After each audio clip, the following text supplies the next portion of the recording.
మా గ్రామం దాసరిపల్లె, నర్సంపేట మండలం, వరంగల్ జిల్లా, తెలంగాణ స్టేట్లో ఈ దాసరిపల్లె అనే విలేజ్ ఉంటుంది.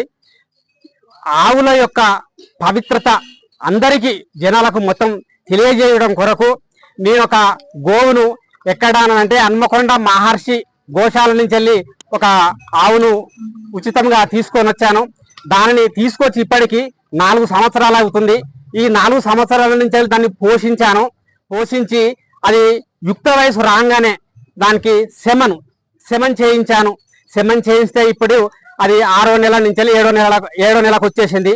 7వ నెలల్లో దీనికి ఒక కార్యక్రమం లెక్క చేర్చి దీనికి అట్లాగే మేము ఒక మా ఆడబిడ్డ లెక్క చూసుకుంటూ దీనికి శ్రీమంతం అనేది ఈరోజు చేయడం జరిగింది. ఈ ఊరి యొక్క ప్రజలను అందరిని తీసుకొచ్చి అందరికీ తెలియజేసి వారు కూడా మాకు ఎంతగానో సహకరించి వారు దీనికి ఏమేమి తీసుకురావాలి, ఇది ఎక్కడ జరగలేదు కదా, ఇది కొత్తగా అది అవుతుంది కదా అని చెప్పేసానంటే వాళ్ళకు చెప్పాకనే వాళ్ళు అంత ఉత్సాహంతో వచ్చి ఈ కార్యక్రమాన్ని చాలా విజయవంతంగా చేసిండ్రు. ఇది ఈ ఒక ఆవు యొక్క ప్రాముఖ్యత తెలవాలి. అసలు ఆవుతోటి మనకు ఉపయోగం ఏంది, ఆవును పెంచుకోవడం వల్ల దాని పేడ కానీ మూత్రం కానీ పంటలకు ఏ విధంగా ఉపయోగపడుతుంది అనేది కూడా ఈ సందర్భంగా వాళ్ళకు తెలియజేయాలి. అట్లనే ఇప్పుడు యూరియా కొరత అనేది వచ్చేసింది. యూరియా కొరత వల్ల రైతులు చాలా ఇబ్బంది పడుతున్నారు.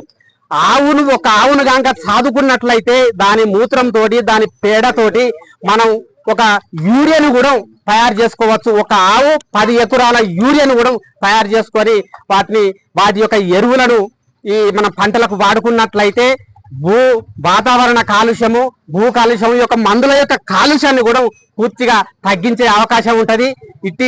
దీని గురించి తెలుసుకొని రైతులు కూడా ఇంటికొక్క ఆవును తీసుకొచ్చుకొని పెంచుకున్నట్లయితే ఎంతో అభివృద్ధి జరుగుతుందని మీకు తెలియజేస్తున్నాను.